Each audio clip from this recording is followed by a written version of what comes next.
When you're cooking underway, you feel like you need more than two hands.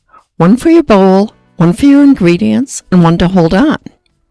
You can imagine the challenges you'll face while cooking underway, especially when you're sailing on a beat. But I have a suggestion. Hi there, this is Carolyn Sherlock, and on this episode of the Boat Galley Podcast, I'll share a nifty galley tool that'll keep your bowl steady no matter what, and it does a few other things besides. First, though, let me tell you about the special we've got going on. Through tomorrow, March 7th, 2023, the Boat Galley is offering $25 off its complete Bahamas package. That's our cruising guide, our online course, Get Ready to Cruise the Bahamas, and Eating Well with a Tiny Fridge to help you with storing all the provisions for the trip. Get it at the Boat Galley store. That's products.theboatgalley.com. No coupon code needed or anything.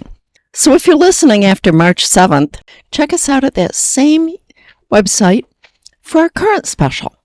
Okay, so how do you keep a mixing bowl in place on a boat? Well, a reader, Renee Lindsay, pointed out this wonderful little silicone gadget called a stabilizer. It's STAYBOWLIZER. It's this wonderful little round circle of silicone that stands up and will keep your bowl in place. It's particularly useful for anybody who's planning a longer passage where they're going to do more actual cooking and need to keep like mixing bowls or serving bowls from sliding if nobody's holding them. It'll also do double duty to make a pan and a bowl into a double boiler, and it acts like a little rattle stopper between metal pans when stowed. If you've ever been trying to fix a real meal while the boat is rolling a little bit, or even worse, being on a beat, you know that the number one rule is to always keep a hand on the bowl when it's on the counter. But then you can't have too many ingredients out either, as you have to have a hand on each of those. So you end up holding the bowl with one hand and getting things out and putting them away with the other as locker doors swing and try to keep your balance, since of course, you don't really have a third hand to hold on with. Well, my solution had always been to stick the bowl in the sink, unless I had some stuff in there. And otherwise, if I couldn't put it in the sink, I'd get a wet cloth and kind of wrap it around the bowl to keep it from moving. And on more than one occasion, it tipped over anyways. So how's the stabilizer different? It looks like it's basically just a little stand-up ring of silicone. It's a little fancier than using a wet towel, but looking at it, it looks like it's just the same idea. Well, the difference is that if you put it on the counter and press the bowl or the pan into it, it'll create suction. The dish will not slide or tip. Now, I will put a word of caution out here. You have to be doing this on a smooth, non-porous surface.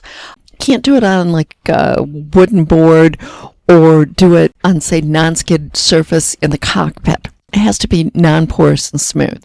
But the stabilizer is 100% silicone, which means that it's heat resistant up to 500 degrees Fahrenheit. Now, with that in mind, you can also use it as a no-movement trivet for hot pans, particularly like saucepans and so forth, something that is round and will slip in there. It's hard to get the suction to work on larger pans that are going to sit on top of the stabilizer, but any that are sized such that they can kind of nestle down into it, be cradled, that works really well. Stabilizer comes in like 6 different colors. You can buy it in a whole bunch of different places. Amazon is probably the most common where you can grab it, and there's a link to it in your show notes.